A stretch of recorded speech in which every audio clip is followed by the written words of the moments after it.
Lições Bíblicas Adultos.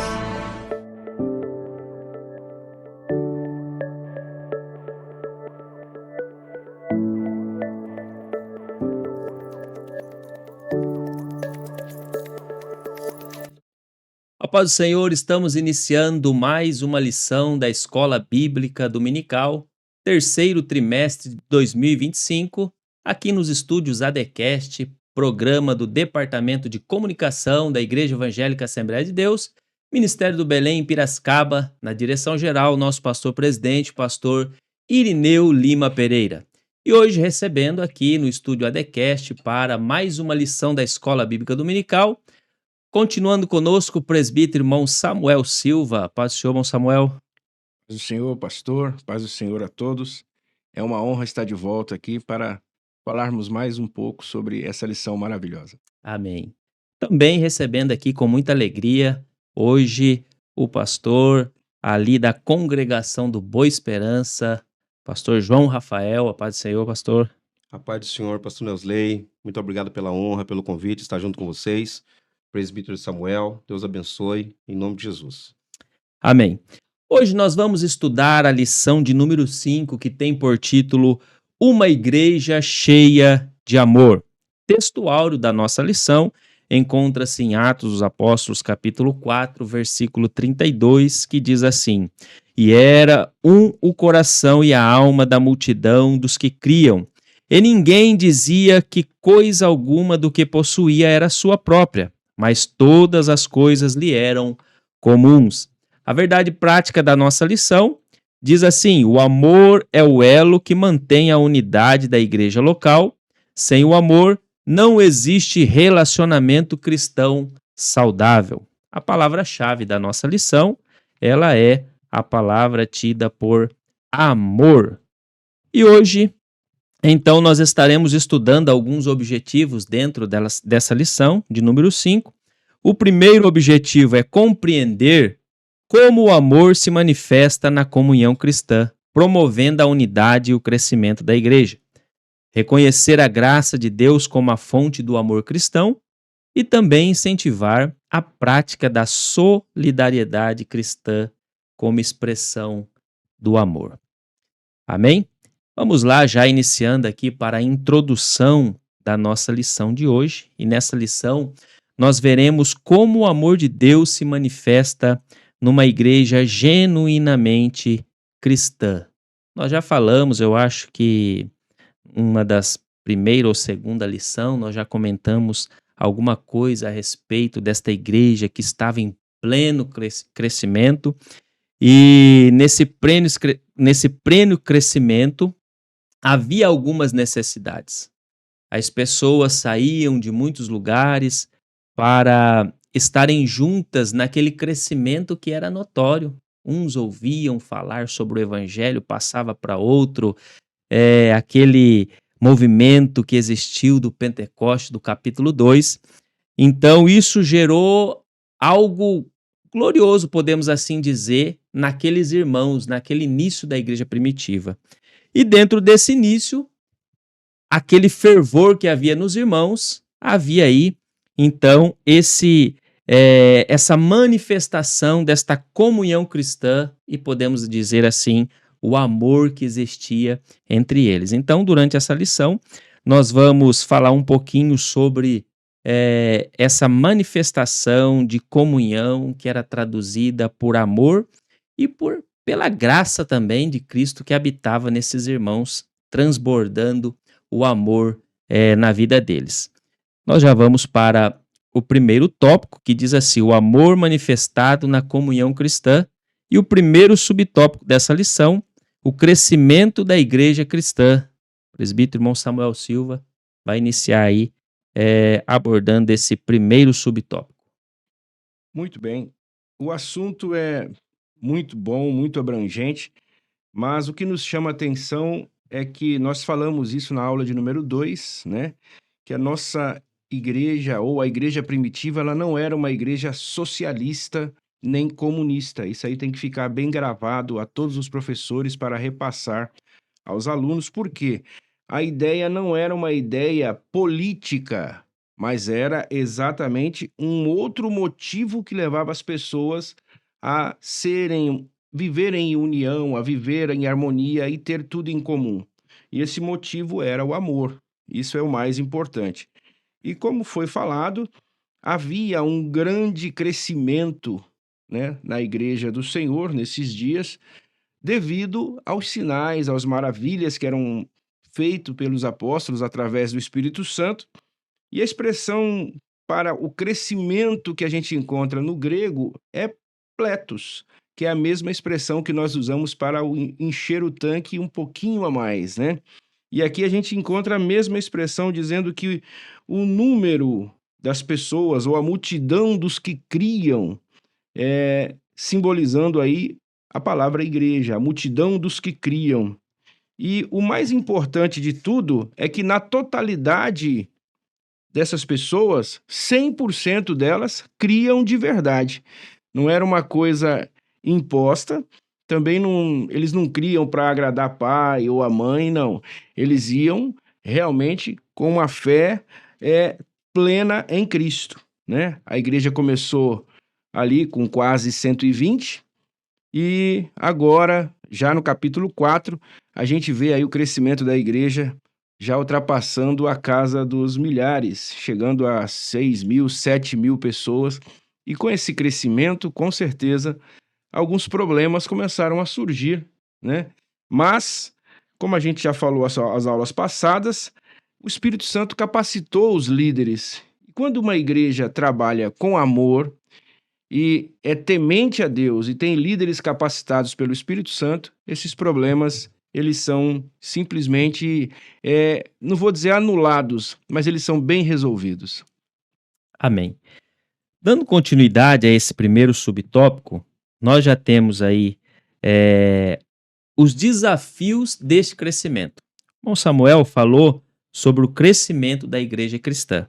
E agora eu vou passar a palavra ao pastor João Rafael, e ele vai dar continuidade nesse primeiro subtópico, falando do segundo subtópico, que é os desafios desse crescimento. Pastor João. Pois bem, ainda no primeiro subtópico, nós percebemos que tanto uma igreja com um número expressivo de membros, quanto uma igreja com um número menor de pessoas, elas apresentam as mesmas dificuldades. Nós vamos observar, por exemplo, em 1 Coríntios, capítulo 1, do versículo 10 ao 17, Paulo abrangendo o problema de divisão na igreja. E é um problema também que nós vemos numa igreja já de expressão menor, uma igreja também que estava iniciando, a igreja de Filipenses, né? Tem ali as irmãs Evódia e Síntique, no capítulo 4, no versículo 2, do primeiro subtópico, a qual o presbítero Samuel já mencionou. No subtópico de número 2, nós estamos falando sobre os desafios do crescimento. O que nós podemos pontuar como crescimento da igreja? O último censo, apontando as igrejas das Assembleias de Deus, nós tivemos um apontamento de um crescimento exponencial, uma igreja que vem crescendo de forma saudável.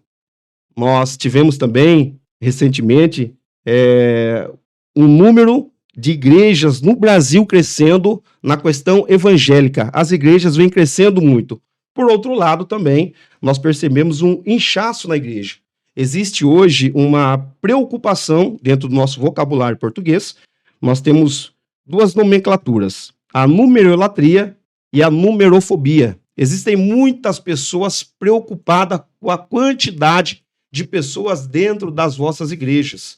Se a igreja não tem uma quantidade expressiva de pessoas, a minha igreja não está sendo abençoada. Mas existem também obreiros e pastores que eles têm medo do crescimento. E com isso, não fazem trabalhos evangelísticos, não vão atrás de almas, não fazem discipulados. Isso é uma numerofobia, é o medo do crescimento. Nós extraímos aqui algumas informações que para uma igreja saudável crescer, ela precisa do amor de Deus, o amor ágape, esse amor que banha os corações. Para a igreja, como citado em Colossenses, no capítulo 3, a igreja, ela cresce com o vínculo da perfeição, formando-se dentro da igreja o amor ágape.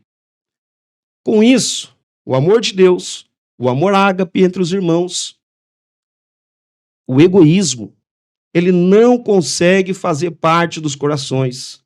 O narcisismo, essas obras em que Paulo aponta em Gálatas como obras da carne. Então nós vamos ver um crescimento saudável da igreja, uma igreja que cresce de forma unificada, uma igreja que cresce em comunhão e o reino, né, abrangente na questão do avanço e do crescimento.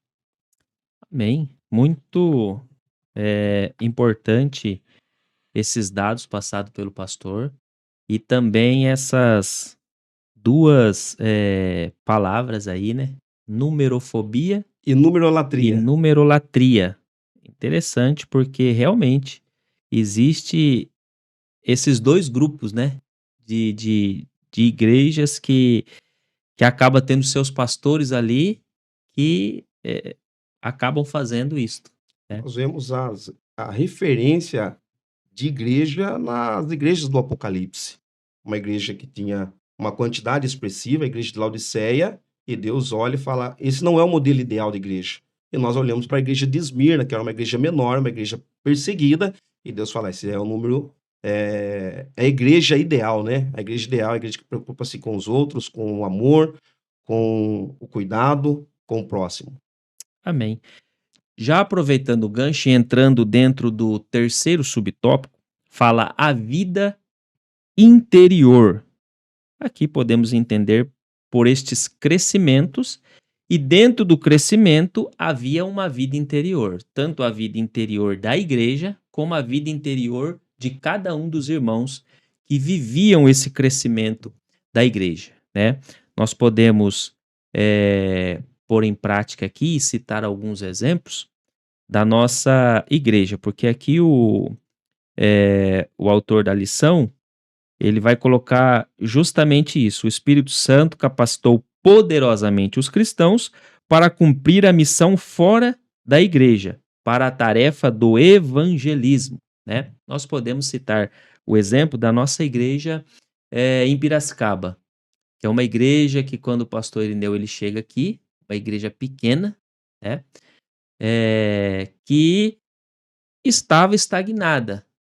Não sei até se podemos usar a nomenclatura que você falou aí, numerofobia, né? Porque já tinha outras igrejas em pleno crescimento aqui, né, na cidade. E aí, quando o pastor Irineu ele chega aqui, ele vai trabalhar justamente essa questão da vida interior. Ele vai trabalhar a fé dos irmãos, o amor, ele vai trabalhar essa questão de pôr a igreja em oração, porque nós estamos dentro de um contexto, saindo do capítulo 2 de Atos, entrando no capítulo 3. Capítulo 4 ainda, a lição anterior nós falamos sobre a questão da oração. Nos últimos subtópicos falamos muito sobre oração.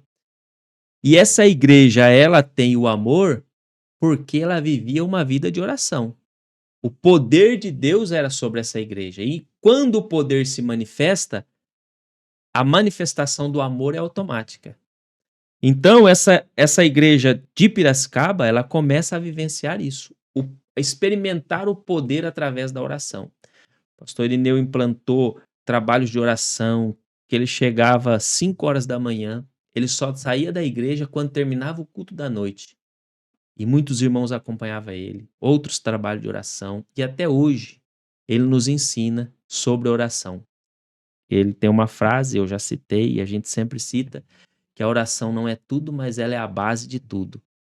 E essa igreja vivenciando essa vida de poder na oração, ela começa a também vivenciar o amor, a comunhão, já falamos sobre isso também, e a igreja começa a crescer, começa a ter uma expansão, e hoje, graças a Deus, a nossa igreja ainda está em pleno crescimento. Glória a Deus por isso. Por quê? Porque justamente viveu o amor na manifestação do poder de Deus, né? O Samuel quer acrescentar algo? O assunto ele é muito, muito amplo, né? Mas quando a gente fala dos desafios do crescimento, por exemplo, o pastor citou sobre a divisão, e o mais importante de tudo é que muitas das vezes o medo leva as pessoas a se dividirem, leva as pessoas a não enfrentar os problemas que estão por vir, os problemas que estão na frente, né? A gente vê isso, por exemplo, quando o povo, Moisés manda os 12 espias, e quando voltam os 10, chega com uma mensagem dizendo: a terra é boa, mas a gente não vamos conseguir, porque realmente é difícil demais vencer aquele povo, a gente é como gafanhotos. E automaticamente o povo de Israel, em vez de dizer: não, vamos lá, Josué disse que vai, não, o povo ficou com os 10 e queria até apedrejar a Josué e Calebe, né? Mas o problema maior dos dias de hoje realmente é a divisão. Quando se cresce muito, parece que se perde um pouco o controle sobre as pessoas. E aí começa a surgir grupos de pessoas que vai trazer ideias errôneas e automaticamente dividir. É um grupo bom, um grupo bonito, ele acaba rachando porque alguns egoístas que estão fora do amor querem para si a glória. E aí o que eles falam? Se o presidente não consegue nos dar atenção, vamos fazer o seguinte: vamos montar o nosso grupo e eu vou dar atenção para todos vocês, né? Essa é a ideia. Então, um dos desafios da igreja atual é realmente a divisão. Infelizmente, é uma coisa que acontece muito. Amém. Inclusive aqui na lição, né, tem um texto como uma chamada aqui, né, que diz assim, ó: quando uma igreja se fragmenta e se divide, isso significa que o egoísmo tomou o lugar do amor. É muito importante quando o irmão Samuel ele cita essa questão de que hoje, infelizmente, existe muito essa questão da divisão. Mas é o que ele fez menção. Quando o egoísmo toma conta do coração da pessoa, aí não há o que fazer, porque ali já acabou o amor e, infelizmente, vai entrar essa questão da divisão. E eu tenho dó da pessoa que entra por esse caminho, porque o final dele não é bom. Não. Glória a Deus por isso. O assunto aqui é amplo, né? Se a gente for dar continuidade aqui, a gente tem muito o que falar, mas a lição segue e nós já vamos para o tópico 2. Mas antes de entrar no tópico 2, eu quero convidar você que está nos assistindo a compartilhar esta live, esta lição de número 5. Eu tenho certeza que será de grande valia para você, para sua casa, para sua família, para a igreja que você participa, está congregando. Então compartilhe, curta. Nosso Instagram é @adbelempiracicaba e o nosso canal do YouTube, onde serão transmitidas as aulas da lição bíblica dominical, é AD Piracicaba. Eu tenho certeza que será bênção para a sua vida. Dando continuidade aqui à nossa lição, entrando no tópico 2, que tem por título o amor como manifestação da graça. Já no primeiro subtópico aqui, o irmão Samuel vai falar sobre a graça como manifestação do Espírito. Amém. A gente precisa primeiro ter o conceito de graça, né? A graça, muita gente simplesmente fala favor imerecido, mas na realidade a graça ela é muito mais abrangente que isso, né? A graça, com a manifestação do Espírito Santo, ela é um conceito central no cristianismo. A graça, ela tem um conceito central no cristianismo. Por quê? Quando falamos de graça, estamos nos referindo a Cristo, a Jesus Cristo, né? Então, com a graça como manifestação do Espírito, ela é um agente que vai operando transformações internas e externas nas vidas das pessoas. Se você olhar todo mundo que vinha para a igreja crendo naquilo que os apóstolos estavam pregando, eles passavam por modificações magníficas, eram transformados realmente. A graça não é só uma ideia abstrata, mas ela é uma realidade. Nós experimentamos a graça, vivenciamos a graça através do Espírito Santo, né? Embora temos as nossas limitações, somos falhos, mas a graça de Deus, ela faz com que venhamos superar isso, né? E quais são as manifestações da graça que a gente encontra através do Espírito Santo? Os dons. Os dons são, visando o bem da igreja, os dons são específicos para cada crente. E isso não é nada mais do que o Espírito Santo, através da graça, nos alcançando com os dons. A palavra dom está ligado a presente, está ligado a uma coisa que você realmente precisa para executar um trabalho essencial. É isso que seria a palavra, né?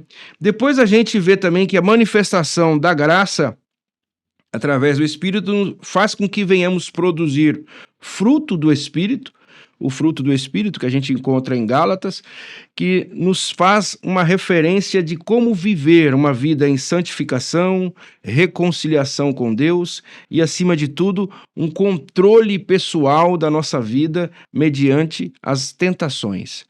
Tudo isso a gente encontra através do quê? Através da graça, né? E qualquer ensino contrário que venha dizer que a graça, que o Espírito Santo não opera mais na igreja hoje, deve ser repudiado. Porque a graça derramada, a graça de Deus sobre as nossas vidas, ela está presente todos os dias, né? E o que mais me chama a atenção é que a graça tem uma companheira inseparável dela, chamada misericórdia. As pessoas às vezes falam, mas graça e misericórdia não é a mesma coisa? Não, não é, né? Só que os dois estão tão juntos que parece ser a mesma coisa. Na realidade, a graça é quando recebemos um presente sem merecer. E a misericórdia é ao contrário. É quando não recebemos o que merecemos. Isso é misericórdia, né?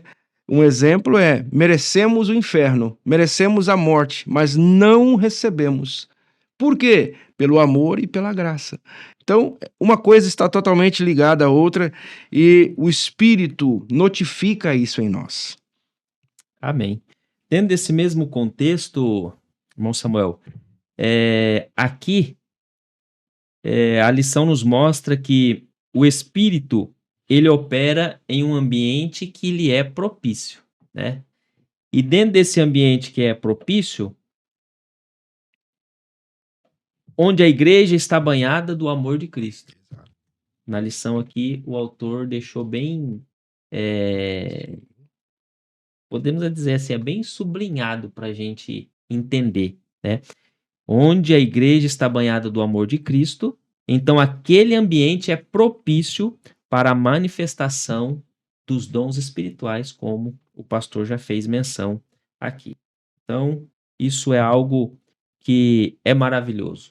Diferente do que nós já dissemos aqui das divisões, a igreja que tem ali a manifestação do Espírito Santo, ela é o ambiente propício aonde opera os dons, o amor, a graça, a misericórdia, tudo que foi mencionado aqui.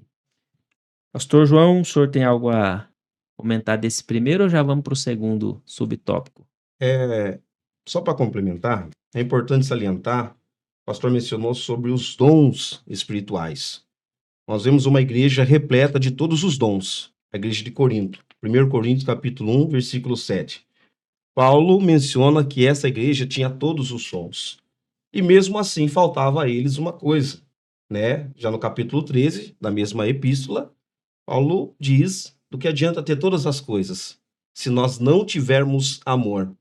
Então, o amor abundante de Deus, ela tem que estar caminhando constantemente dentro da igreja.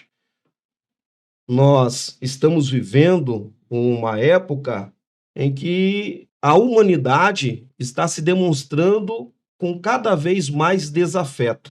E a igreja está com um papel essencial, oportuno e fundamental para demonstrar esse amor de Deus para todos os demais sedentos por amor.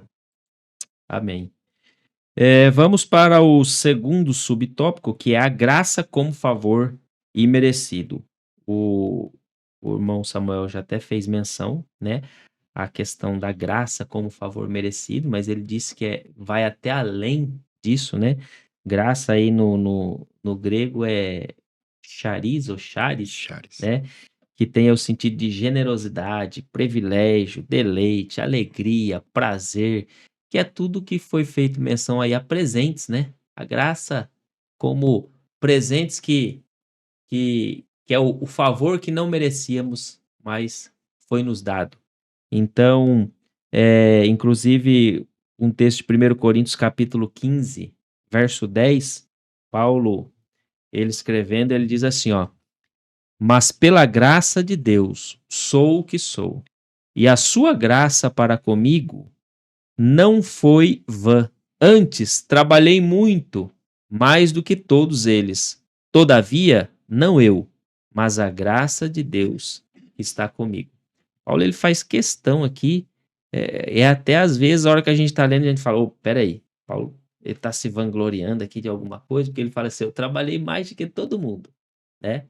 Mas aí ele diz assim, não eu, mas a graça de Deus que está comigo.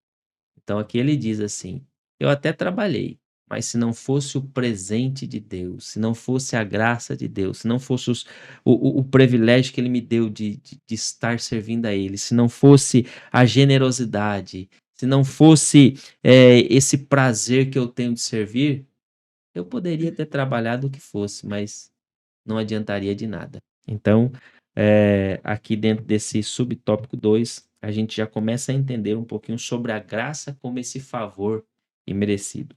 Pastor João? Nós estamos falando ainda sobre a graça. Pastor Samuel, ele já nos trouxe a etimologia da palavra, mas existe hoje também, na atualidade, uma expressão chamada a supergraça. As pessoas confundem a graça com esta supergraça, essa atualização verbal. A supergraça, ela, de forma bem sutil e traduzida, é quanto mais a pessoa peca, mais Deus vai atrás dela, mais abundante ela. Isso é antibíblico, isso não existe. Deus é santo e procura uma igreja santa. Nós sabemos que nós não somos perfeitos, Paulo dizendo aos Filipenses, no capítulo 3, versículo 13, não que eu seja perfeito, mas aí ele mostra para nós que é um processo, o processo da santificação. Nós somos alcançados pela graça, mas precisamos constantemente viver uma vida de renúncia, que é uma das bandeiras do evangelho, é a renúncia, que muitas pessoas elas acabam não entendendo. Mas no terceiro parágrafo, eu destaquei aqui, está escrito uma igreja dinâmica. O que seria uma igreja dinâmica? Uma igreja dinâmica, primeiro, ela não é uma igreja sincrética. Uma igreja dinâmica, que era a igreja primitiva, a qual o autor do nosso livro está trazendo para nós essa reflexão, pastor José Gonçalves, com muita sabedoria, com muito esmeril nas suas palavras. Uma igreja dinâmica é uma igreja aplicada na palavra. Uma igreja dinâmica é uma igreja que se desenvolve através da palavra. E através da palavra desenvolve ainda mais esse sentimento de amor ágape, esse de amor filéu, né?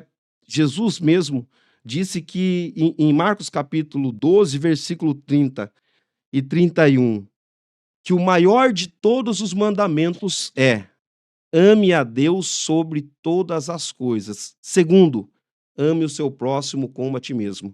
Aí Paulo, em Gálatas capítulo 5, versículo 14, ele extrai ainda mais e afunila esse sentimento, dizendo que o maior de todos ainda é amar o seu próximo. Nós falaremos aqui também, nesse subtópico 2, sobre a nossa gratidão a Deus.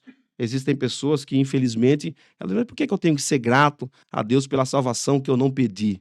Ou por que eu tenho que entregar minha vida a Deus se eu não pedir para Ele ser crucificado por mim?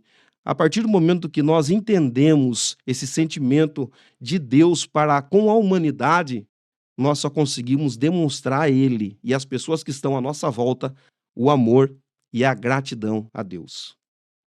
Amém. Tem um texto aqui, dentro da fala do pastor, que eu até gostaria de ler, que é João 13, 34, né, sobre o amor. E diz assim, ó, um novo mandamento vos dou, que vos ameis uns aos outros, como eu vos amei a vós, que também vós uns aos outros vos amei. Então Jesus já colocava, né? O amor estava ali acima de todas as coisas. E os apóstolos, eles vêm reiterando isso, né? Bem Nós reiterando. vamos ver nas epístolas de Tiago, nas epístolas petrinas, nas epístolas paulinas, eles reiterando a unidade, o amor, a paciência, suportar uns aos outros com amor, é colocar uma carga no ombro e levar o seu irmão, né, até o final. Amém. Bom, O Mayan Pirman, ele traz uma frase que eu gosto muito. Ele traduz graça como sendo aquilo que nos une como corpo de Cristo, capacitando-nos a servir uns aos outros e a glorificar a Deus. É uma frase muito profunda, porque quando a gente fala de graça, nós estamos falando de comunidade regida ou regada, na realidade seria a palavra essa, regada por um sentimento de companheirismo, de amor, né? E através da graça, nós somos capacitados a servir uns aos outros. Infelizmente, as pessoas estão perdendo a ideia de servir. As pessoas já não querem mais servir, elas querem ser servidas, né? Ou então elas querem mandar. Só que Paulo, ele sempre traz consigo, olha, eu sou servo, né? Quando a gente estuda Hebreus, como estamos estudando na escola teológica, em todos os momentos que apresenta Moisés, servo. Tantos outros grandes da Bíblia, servo. E a graça, ela nos capacita a servir uns aos outros, né? E além de servir uns aos outros, glorificar a Deus. aleluia. Lição maravilhosa que nos traz a reflexão, não só para ensinar, mas para trazer para nós mesmos, né? Exato. Essa reflexão de como devemos ter essa palavra sendo vivida nas nossas vidas. O amor, a graça. Glória a Deus por isso. Vamos lá para o nosso terceiro tópico da lição já, que vai falar sobre a manifestação do amor na solidariedade cristã. E o primeiro subtópico é a busca pela equidade. Presbítero irmão Samuel. Bem, equidade nossa língua portuguesa, ela tem um conceito de colocar à disposição de todos a mesma coisa. Seria mais ou menos assim, né? Ela conceitua a palavra equidade, a nossa língua portuguesa, como sendo um direito de todos ou um direito específico de cada um num todo. Porém, quando a gente começa a trazer isso para a Bíblia ou trazer isso para o nosso dia a dia na igreja, a gente entende uma coisa mais ampla. A gente entende a palavra como generosidade. Por que a gente não pode dizer que é igualdade? Porque igualdade é quando eu pego um que tem muito e divido com aquele que tem pouco e deixo os dois com a mesma coisa. Equidade não. Equidade é quando eu tenho e olho para o meu irmão que não tem e eu falo, não é justo que o meu irmão não tenha e eu tenha. Isso é equidade. Então, através da generosidade, a gente consegue fazer com que esse irmão também passe a ter, né? Isso não é a igualdade. Em Jerusalém não tinha um nivelamento social. Tinha muita gente que tinha muito dinheiro, outros eram pobres. O próprio Jesus falou, olha, os pobres sempre tereis entre vós, né? Então, assim, não é uma questão de igualdade, mas sim uma questão de generosidade. Precisamos muito isso nos dias de hoje, né? Ah, não, somos todos iguais. Não, não somos todos iguais. A gente tem que viver o sentimento de equidade ou equidade. O que é isso? É aquele momento em que eu consigo ver a necessidade do meu irmão, agir em favor dela, Para quê? Para que todos nós venhamos viver o mesmo sentimento ou a mesma alegria. Isso é generosidade e a equidade cristã. Amém, muito bem pontuado.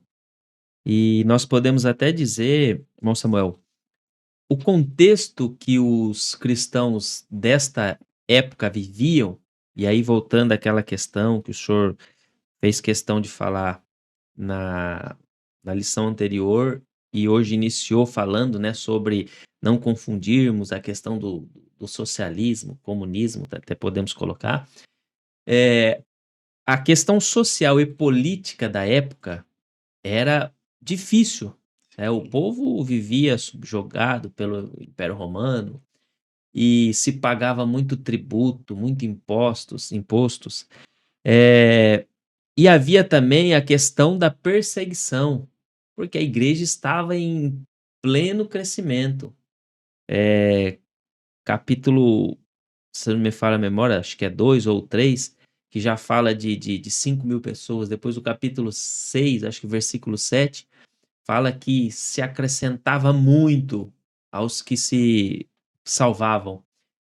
Então a igreja estava crescendo muito e dentro desse crescimento havia a perseguição. No capítulo 4 nós vimos a perseguição sobre Pedro, João, que foram até presos ali por um período de tempo, né? E depois viram que não podiam fazer nada, soltaram, mas disseram, ó, para de pregar aí. Aí não foi o que aconteceu. Eles, diferente disso, pregaram mais ainda, né? Diz que quando eles saem, eles vão para uma casa orar ali e o lugar se enche de poder. Foi tão tremendo ali que tremia o local onde eles estavam, e diz que eles saíram dali e pregavam com grande poder do que receberam ali. Então a igreja estava crescendo demais. Dentro dessa perseguição que havia, então havia a necessidade de ter esse acolhimento desses irmãos que vinham de outros lugares por conta da perseguição. E a igreja crescendo, eu entendo que era um crescimento diário. Era questão de muitas pessoas que se convertiam no mesmo dia e ia crescendo. Então, havia essa necessidade desse amor, de chegar mais, de trazer mais para perto, né? Por isso, a importância dessa lição e a importância do que já foi até dito aqui, inclusive pelo pastor João, de que é necessário hoje a continuidade disso. Sim. É necessário hoje, em vez da igreja que está crescendo ter a divisão do que foi dito aqui, às vezes tem nas igrejas grupinhos de pessoas. Sim. Ao invés de ter esses grupinhos, ter o amor, a comunhão, um irmão olhar para o outro e ver a necessidade do outro irmão. E não entender aquele irmão como alguém de um outro grupo, de uma outra questão social ali. Ah, não, aquele irmão ali é de um outro nível social, eu vou descartar, deixar ele para lá. Não. Nós temos que viver esse amor desta igreja primitiva que nós estamos aprendendo. De entender que existem os diferentes, mas que eu não posso fazer distinção. Eu tenho que chegar e amar aquele irmão. Eu tenho que chegar e abraçar. Eu tenho que ver a necessidade dele. Então eu acho que é esse o exemplo prático que nós devemos trazer dessa lição. Pastor João? Eu estava estudando aula, conversando com meu filho, e pedi para ele o conceito de equidade. Jovem, um adolescente de 16 anos, perguntei para ele, defina o que você entende sobre equidade. Ele disse, pai, é como se nós chegássemos em um restaurante e o garçom, o atendente, ele disponibilizasse as cadeiras. Porém, nem todas as cadeiras serviriam para todos nós, porque o senhor é maior, eu já sou de uma estatura menor, e nós temos o meu filho Gael, que já é um bebê de 5 anos. Então, a equidade, ela nivela isso daí. Para ele, teria que colocar uma cadeirinha com assento especial, um assento específico. Esse sentimento que a igreja primitiva estava vivendo era tratar, como o presbítero Samuel, pastor Samuel falou aqui, e muito feliz na sua fala, é tratar cada um dentro das suas necessidades. Eu acho que foi um domingo desse, um pastor esteve aqui, e ele falando sobre, eu acho que era sobre quando Jesus sobe para orar, né? E ele pega 3 dos discípulos e leva um pouquinho mais adiante, né? Pedro, Tiago e João. E leva à parte. E aí eu achei interessante a colocação que ele fez, que ele disse assim: os 3 nem ligou para os outros que ficaram. Os 3 não poderiam falar: Jesus, vamos trazer logo todo mundo, né? Mas não, diz que os 3 nem ligou para os que ficaram para trás. Eu achei interessante Muito a interessante. colocação que ele fez. Então nós temos que ter esse olhar com compaixão, com amor, Com amor. né? Amém? Vamos lá para o segundo subtópico do terceiro tópico, que vai tratar sobre propriedade e compartilhamento. Pastor João. O subtópico, como mencionado, ele trata sobre a disponibilidade conforme a necessidade de cada um. Então, nós vamos ver aqui o exemplo da família de Maria, a mãe de Marcos, que mesmo sendo uma mulher com algumas condições especiais, né? Ela tinha essas condições, ela trouxe a igreja para dentro da casa dela e de forma voluntária ela disponibilizou aquilo que ela tinha para alcançar os agregados, os irmãos, os novos na fé que estavam chegando aqui. Eu gosto muito também do texto, da parábola do bom samaritano, que Jesus menciona em Lucas capítulo 10, versículo de número 34. Nós vamos perceber naquela necessidade, a pessoa que estava caída, que estava enferma, então chega o samaritano, ele chega com o seu animal, a Bíblia não expressa qual animal, possivelmente seria um jumento, né, que ele era usado para transportes de longas viagens, e ele disponibiliza aquilo que ele tinha para ajudar o seu próximo. Quando nós trabalhamos e almejamos as nossas conquistas e os nossos recursos e uma condição melhor para a nossa família, nós entendemos que quando nós trabalhamos. Mas quando nós ajudamos, Deus trabalha por nós. Então, nós vamos perceber que a igreja primitiva, ela tinha esse sentimento. Ele tinha um animal, ele poderia criar qualquer outro tipo de mecanismo para levar o indivíduo até o lugar da hospedaria, mas ele cede o dele, ele desce de cima do animal, ele coloca o indivíduo no animal para ele chegar no destino pela toda a diversidade que ele estava passando. E às vezes, né, como mencionado aqui pelos professores, falta um pouco isso de nós. Nós estamos em lugares confortáveis, nós estamos estabilizados financeiramente, nós estamos dentro de uma boa casa, falando sobre igreja, estamos dentro de uma boa condição, de uma boa igreja, mas às vezes ceder o nosso lugar é muito mais importante. Isso é o evangelho. E nós falamos sobre a graça merecida, o evangelho de Jesus, segundo escreveu João capítulo 3, versículo 16, porque Deus amou o mundo de tal maneira. Esse tal maneira é inexplicável, é a graça, é esse favor imerecido, é se disponibilizar para o outro crescer, ou para o outro ser curado, para o outro avançar. Muito bom. Eu acho que eu já fiz menção em alguma aula, mas é bom colocar novamente, né, para a aplicação da nossa aula. O pastor Irineu, ele fez menção alguns dias sobre o crescimento que a igreja está tendo, e ele disse, hoje a igreja está muito rica. Hoje nós temos médicos, doutores, advogados, muitos advogados, engenheiros e muitas outras profissões.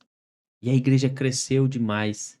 E aí, com esse crescimento, acaba que o amor vai se esvaindo de alguns. O amor acaba que parece que se escorregando da mão de algumas pessoas, infelizmente, mas nós devemos, com essa lição, ter em mente que nunca isso aí deve sair das nossas vidas. E essa lição é maravilhosa para nos colocar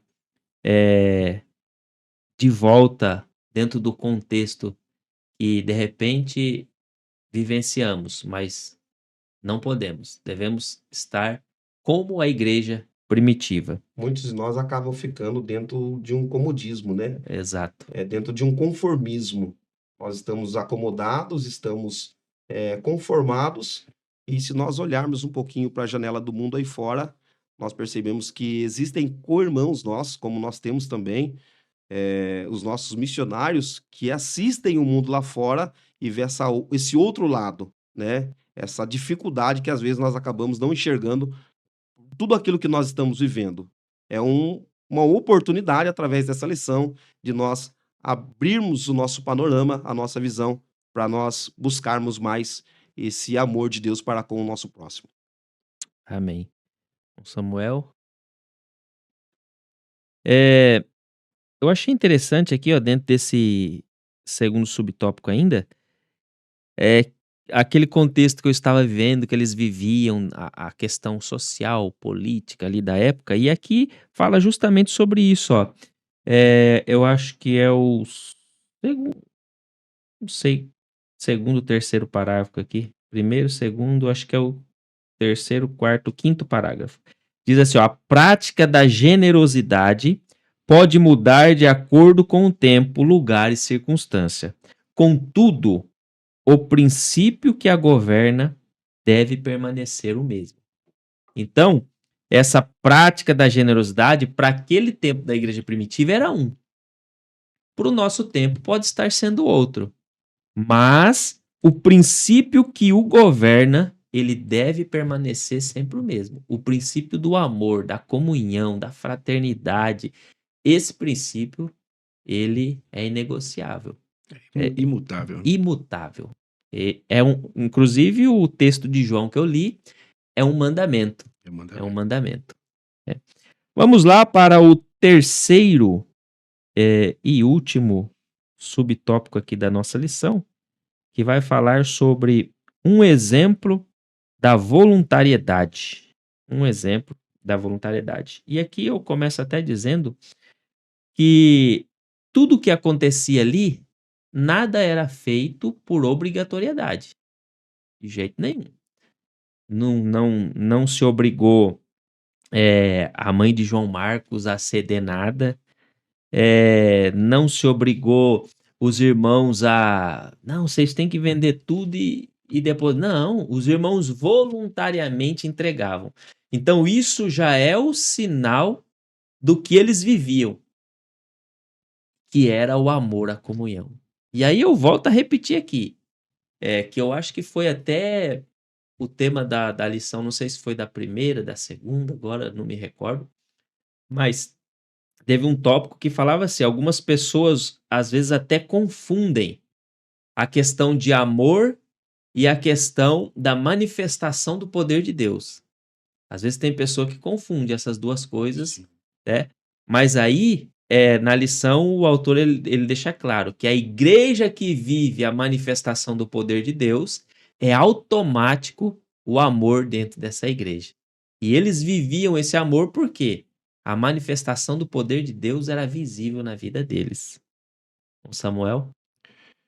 Quando a gente trata de voluntariedade, voltamos a falar novamente da palavra que o pastor João nos trouxe no começo, amor ágape, né? E eu rapidamente fiz um estudo sobre o amor ágape, e o amor ágape é um amor direcionado a Deus por ser um amor que não pede nada em troca. Essa é a parte mais importante do amor ágape. Ele não pede nada em troca, né? E uma das características dele, nós temos aí vários amores. Nós temos o amor eros, que é o amor romântico, né? Filia, que está relacionado à família. Storge, que está relacionado à amizade. Porém, todos esses amores pedem alguma coisa em troca. Mas o amor ágape não. Qual é o exemplo de amor ágape? É o pai, a mãe. A mãe nunca vai pedir nada em troca por amar o seu filho. Por mais que o filho não reconheça, mas ela nunca vai deixar de amá-lo. Isso é amor ágape, né? É um amor que, infelizmente, as pessoas estão meio que abrindo mão dele, né? Ah, não, mas o que eu vou ganhar em troca, né? que eu vou ganhar em troca? E a gente vê isso não só lá fora no mundo, mas infelizmente dentro da igreja. Ô, irmão, dá para você ajudar? Ô, pastor, eu até ajudo, mas o que eu vou ganhar em troca? Ô, meu irmão, você vai ser abençoado por Deus. Não, abençoado eu já sou, mas eu queria algo mais, né? Então, isso é falta do amor ágape, que é aquele amor que você faz, que é o amor e obras junto, né? Tanto é que a gente encontra dizendo que a fé sem obras é morta. E esse amor e obra junto, que é o amor ágape, sem ele, infelizmente, a tendência da igreja é morrer. Pastor João? Completando o que o pastor Samuel mencionou, da boca do próprio Jesus, ele dizendo que nos últimos dias, por se multiplicar a iniquidade, o amor de muitos se esfriariam. Nós vamos perceber que o amor, ele não classifica classes sociais. Paulo, ele cita a igreja da Macedônia. Eu gostaria de ler um texto, 2 Coríntios, capítulo 8, do versículo 1 ao versículo 4. Também, irmãos, vos fazemos conhecer a graça de Deus dada às igrejas da Macedônia. Como em muita prova de tribulação houve abundância do seu gozo, e como sua profunda pobreza superabundou em riqueza da sua generosidade. Porque, segundo o seu poder, o que o mesmo eu testifico, e ainda acima do seu poder, deram voluntariamente, pedindo-nos com muito rogos a graça e a comunicação desse serviço que se fazia para com os santos. Nós vamos ver o contexto. É uma igreja pobre, é uma igreja que passava por perseguição, é uma igreja que estava nascendo. Nós vamos ver a múltipla divisões de classes sociais, porque ali quando Paulo chega em Filipos, na Macedônia, né, ele abrange uma mulher chamada Lídia, vendedora de púrpura. A Bíblia vai dizer que é rica, e quando a Bíblia expressa a riqueza, porque a pessoa era realmente muito rica, uma jovem nativa daquele lugar, que estava com espírito de demônios, né? Paulo expulsa o espírito de adivinhação, e também um funcionário público de Roma, né? O carcereiro. Então, é uma igreja que havia pessoas de diversas classes sociais, e mesmo assim aponta como uma igreja pobre, mas que não via dificuldade para manifestar o seu amor através do voluntariado. Ó, nós somos pobres, o Senhor está aí pregando, evangelizando, cumprindo o ID, e nós vamos ajudar. Existem pessoas que se limitam a ajudar. Eu não posso contribuir, eu não posso fazer, porque eu estou assim, eu estou assado, mas aquele que tem o amor ágape de Deus, ele encontra formas de se voluntariar e ajudar a obra do Senhor. Amém. Sendo assim, nós chegamos para o final de mais uma lição da Escola Bíblica Dominical. Quero aqui agradecer o presbítero irmão Samuel, mais uma vez conosco. Amém, pastor. Deus abençoe. Também o pastor João Rafael. Deus abençoe por mais essa oportunidade. Meus irmãos, finalizando aqui a lição de número 5 da Escola Bíblica Dominical, essa lição que nós vimos aqui como o amor de Deus derramado nos corações daquela primeira igreja, a igreja primitiva, mobilizou os crentes a socorrer os mais necessitados. O verdadeiro amor se realiza no atendimento da necessidade do próximo e gerado pela graça. Que Deus possa abençoar a sua vida, que essa lição possa ser uma lição não só para você colocar de aplicação às pessoas, mas de aplicação própria, e que Deus possa gerar frutos sobre a sua vida. Compartilhe esta live, esta lição, curta, e eu tenho certeza que será bênção para você, para a sua vida, para a igreja da qual você participa. E nós ficamos por aqui. Até a próxima lição. Deus abençoe.